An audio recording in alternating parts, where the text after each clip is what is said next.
Assalamualaikum warahmatullahi wabarakatuh.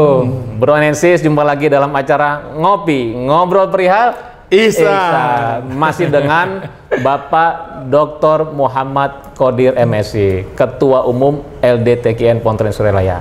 Nah, Bro Nensis, kalau pekan kemarin kita bicara tentang sejarah LDTKIN, kali ini kita akan ngobrol-ngobrol tentang program. Apa sih program LDTKIN? Dan yang kedua yang lagi Semarang ini nih di mana-mana itu adalah upgrading. Mungkin nanti kita akan tanya langsung dengan beliau apa itu upgrading. Karena ini Bro Nensis, Jakarta juga sedang nih hari ini nih mengadakan upgrading angkatan ke-68. Jadi di kota Anda kapan nih? Oke. Ayo gitu. Nah, Pak Qodir bisa cerita tentang apa nih program LDTKIN? Jadi yang pertama tadi sesuai dengan ketika kita dibentuk itu ada sambutan ya atau namanya harapan dari pimpinan pondok agar LDTKIN ini melakukan beberapa hal. Di antaranya yang pertama melakukan pembinaan ilmiah dan amaliyah dari Ikhwan Thoriqoh Qadir Naqsabandiyah. Yang kedua melakukan pendataan. Yang tadi yang kita sebutkan kita sudah punya potensi besar secara kuantitatif ya, bahkan ada yang menyebut sampai ke lebih dari 15 juta orang. Itu kan perlu dibina nih. Jangan hanya besar dalam jumlah, tapi secara quality tentu harus kita bina ya. Nah, ini perlu pembinaan yang intens ya, dan kita perlu strategi atau program yang baik agar pembinaannya ini merata dan baik.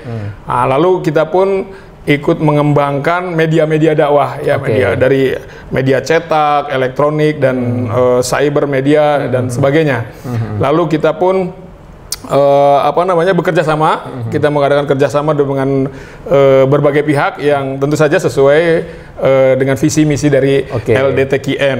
Selain itu kita pun mendata ikhwan dan tempat-tempat amaliyah kita, khotaman, manakiban dimanapun berada, karena rencananya ke depan kita ingin membuat sebuah aplikasi yang bisa diakses oleh seluruh ikhwan yang tadi jutaan orang tadi. Dia bisa mendapatkan informasi tentang hal-hal yang berkaitan dengan TKIN. Untuk itu tentu kita perlu data ikhwan secara individual maupun data-data tempat amaliyah, sehingga para ikhwan well informed lah terhadap yang hal-hal yang berkaitan dengan amaliyah kita ini, sehingga mudah ya. Nah, untuk itu salah satunya kita mengadakan kegiatan yang disebut upgrading. Nah, nama upgrading ini bukan buatan Pak Qodir nih, Mas Idang. Ini Pangersa Abah. Tahun 70 beliau sudah mengadakan upgrading. Luar biasa. Jadi ini program Pangersa Abah, sis and bro ini. Tahun 70-an beliau sudah mengadakan upgrading. Udah lahir belum nih? Itu dia. Makanya upgrading ini bukan buatan Pak Qodir. Kami hanya melanjutkan. Bahkan kita ada bukti-bukti yang menunjukkan bahwa ini betul-betul dilaksanakan oleh Pangersa Abah. Nah, upgrading, tujuan upgrading diantaranya ya tadi penyeragaman amaliyah, supaya para ikhwan amaliyahnya dari dimanapun seragam, sesuai dengan apa yang ditentukan oleh Syekh Mursyid. Itu penyeragaman, lalu pendataan para ikhwan, juga tadi ya pembinaan aspek amaliyah ilmiah dan tentu saja silaturahmi dan sebagainya. Ini tujuan tujuan dari upgrading dilaksanakan ini. Kalau di Jakarta sekarang upgrading udah angkatan 68 nih. 68. Angkatan pertama itu kapan tuh, Pak Dokter? Angkatan pertama tahun 2014 di Suryalaya. Diadakan di pusat di Suryalaya. Berarti ini sudah 68 angkatan 68 Kalau kita lihat nih Bro Nensis nih hampir setiap pekan nih kayaknya nih Pak Qodir dengan rombongan nih ada tuh Ustadz Nana gitu kan. Ini nggak pulang-pulang nih. Kemana-mana keliling terus. Emang Bang Toyib nggak pulang-pulang ini. Tapi belum 2 tahun dia nggak apa-apa. Kalau Bang Toyib 3 tahun. 3 tahun ya. Gitu. Ini Bang Qodir nih harus pulang. Ini Bang Qodir ya bukan Bang Toyib. Iya. Jadi memang kalau kita perhatikan belakangan ini intensitasnya cukup tinggi. Ini kira-kira kenapa nih? Memang respon ikhwan begitu ini? Betul. Alhamdulillah respon ikhwan dari berbagai wilayah cukup baik sekali, sehingga mereka meminta untuk diadakan upgrading di wilayahnya agar para ikhwan yang tidak bisa ke pusat itu bisa mengikuti upgrading. Maka para pengurus di daerah mengadakan upgrading. Jadi kita memenuhi permintaan dari para ikhwan di berbagai daerah. Insya Allah. Jadi upgrading itu juga boleh diadakan berkali-kali ya. Misalnya di Jakarta udah pernah ada upgrading, berapa lama lagi adakan lagi itu nggak apa-apa. Nggak apa-apa. Iya. upgrade ini juga salah satu prasyarat untuk menjadi pengurus kalau nggak salah. Menjadi pengurus. Supaya nanti kalau pengurus kan harus satu visi satu misi dong. Ya, bahkan pimpinan pondok itu sudah mengeluarkan surat himbauan agar seluruh ikhwan yang tadi 15 juta dihimbau untuk mengikuti upgrading. Luar biasa. Ya. Gitu. Ini kita dihimbau juga sama produser untuk ngopi lagi. Kita jadi ngopi dulu nih, Pak Kodir. Ya, mau ngopi dulu.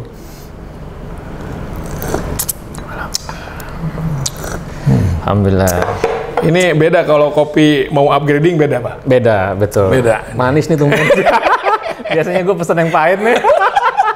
Iya, insya Allah ini. Nah, jadi program LD itu kalau kita simpulkan nih, Pak Kodir, yang pertama itu adalah membina ikhwan ya. Membina ikhwan. Ilmu amaliyah, amal ilmiah. Amal ilmiah. Yang kedua, program LD adalah melakukan pendataan.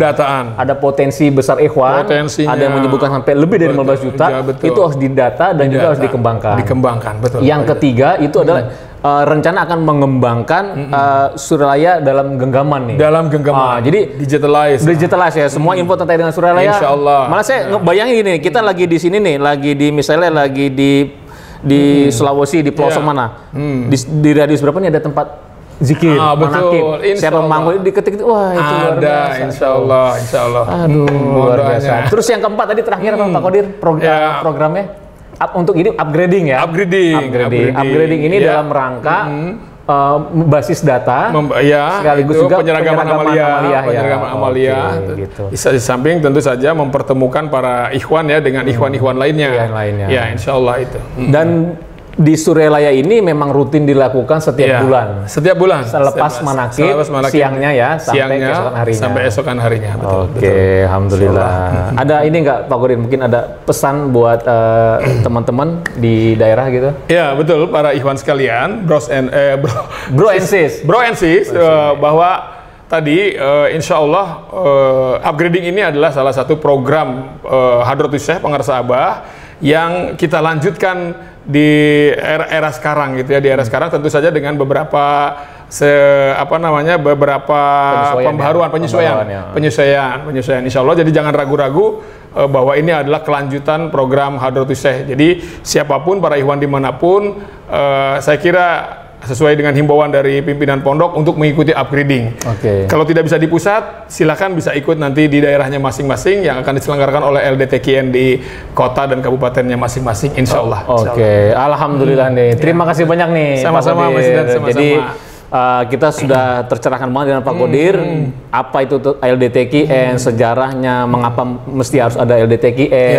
Terus kita sudah dapat informasi juga apa sih program-programnya gitu kan. Dan intinya ini adalah upaya mengamankan, melestarikan ajaran TKN Potensial sebagai khidmat Pangarsa Abah.